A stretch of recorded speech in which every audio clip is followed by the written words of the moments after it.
Bien, por fin han salido Grok 4 después de varios retrasos y bueno, viene con bastantes funcionalidades, bastantes benchmark que luego veremos, pero bueno, lo principal es que ha sido desarrollado, como ya sabéis, con Colossus de XAI, que es donde tiene todo este poder de GPUs, pues la empresa de Elon Musk, y el objetivo pues ha sido alcanzar un razonamiento avanzado, mucho mejor que el resto de los modelos.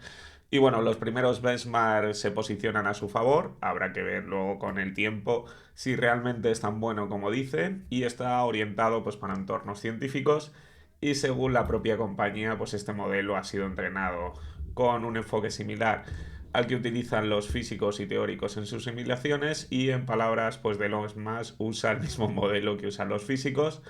Y bueno, en este caso el Colossus, ¿vale? Que ha sido donde han entrenado Grok 4, pues tiene capacidades lógicas superiores y una generación de texto más rigurosa, aunque también ha generado controversia por la falta de transparencia en los datos que han utilizado y el coste de todo su procesamiento. Todavía no lo tenemos, así que vamos a ver primero lo que dicen en los diferentes benchmark, ¿vale? En el Humanity Last Epson, que vaya nombre le han dado para algo que vemos que en menos de 6 meses han alcanzado un 44%.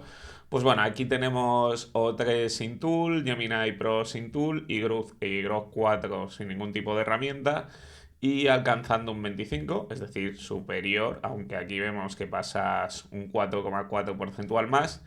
Y cuando le metes todo, pues aquí ves el O3, Gemini 2.5 Pro o Grok 4 y Heavy. Luego veremos que han sacado dos modelos, el normal y el Heavy, que en este caso llega al 44. Luego más benchmark, pues bueno, los típicos, el CPQA, el AIME, el HMMT25, pues en todos veis que lo va superando. Los modelos de este color son Grok, el grises son los modelos no Grok. Y pues el ARAGI, este sí es bastante claro, aunque esto es solo el 16% donde está situado. Y aquí tenéis el porcentaje de resolución versus al coste por tarea, ¿vale? Y aquí es escala de 10, como veis, 0,01 céntimo, 10 céntimos, $1, $10, $100 y $1000. Esto es lo que cuesta el 0,3 Preview, el modelo Low, y solo resolvía esto, y Cloud 4 Opus pues ahí está bastante bien, y Grok pues en este caso se le ve bastante bien. Y luego por último, ¿vale? En Artificial Analysis Intelligence, aquí veis que tiene este salto del 67 al 73 y se posiciona el primero.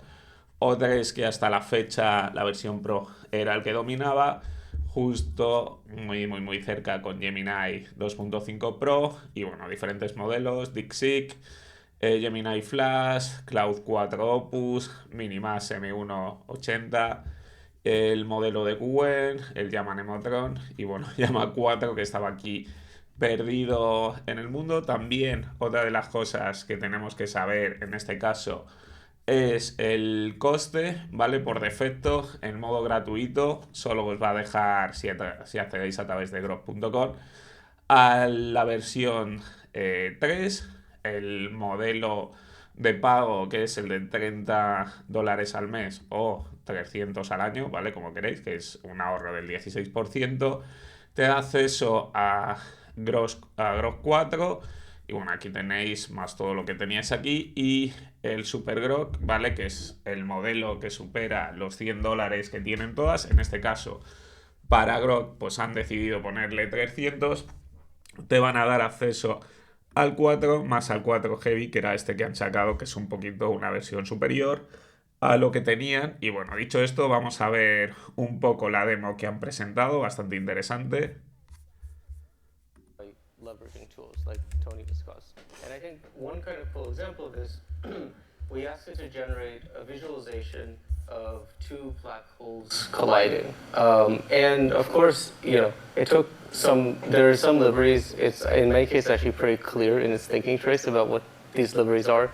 For example, in order for it to actually be visible, you need to really exaggerate the scale of the the waves. And yeah, so here's this kind of in action.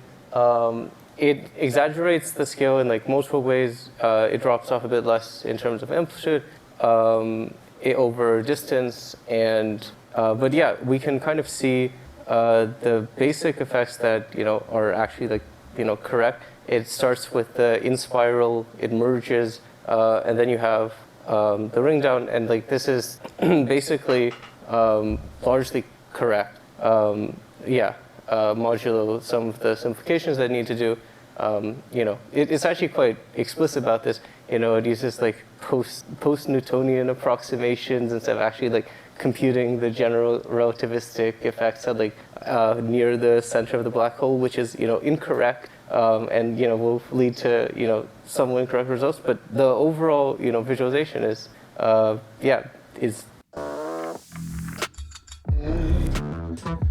Need the perfect voice for your podcast?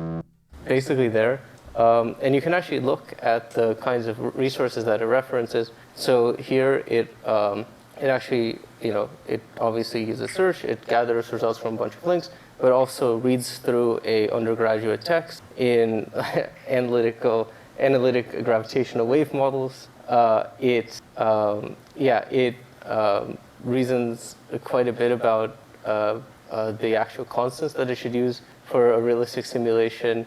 It references, existing real-world data, it's a pretty good model. But like actually going forward, we can give it the same model that physicists use, so it can run the same level of compute that so leading physics researchers are using, and give you a physics accurate black hole simulation. Exactly. Just right now it's running in your browser, so. Yeah, this is just running in your browser. Yeah, exactly. Pretty simple. So swapping back real quick here, we can actually take a look. The math problem is finished. The model was able to, let's look at its thinking trace here, so you can see how it went through the problem. I'll be honest with you guys, I really don't quite fully understand the math, but what I do know is that I looked at the answer ahead of time, and it did come to the correct answer here in the final part here.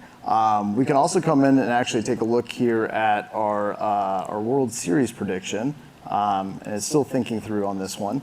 But we can actually try some other stuff as well. So we can actually like try some of the X integrations that we did. So we worked very heavily on working with all of our X tools and building out a really great X experience. So we can actually ask, the model, find me the XAI employee that has the weirdest profile photo. So that's going to go off and start that. And then we can actually try out, let's create a timeline based on X post detailing the changes in the scores over time, and we can see all the conversation that was taking place at that time as well. So we can see who are the announcing scores and like what was the reactions at those times as well. So we'll let that go through here and process. And if we go back to this was the Greg Yang photo here. So if we scroll through here, whoops. So Greg Yang, of course, who has his favorite photograph that he has on his account. That's actually not how he looks like in real life, by the way, just so you're aware. But it is quite funny. But it had to understand that question. Yeah. Which is that's the wild part. It's like it understands what is a weird photo. What is a weird photo? Yeah. What is a less or more weird photo?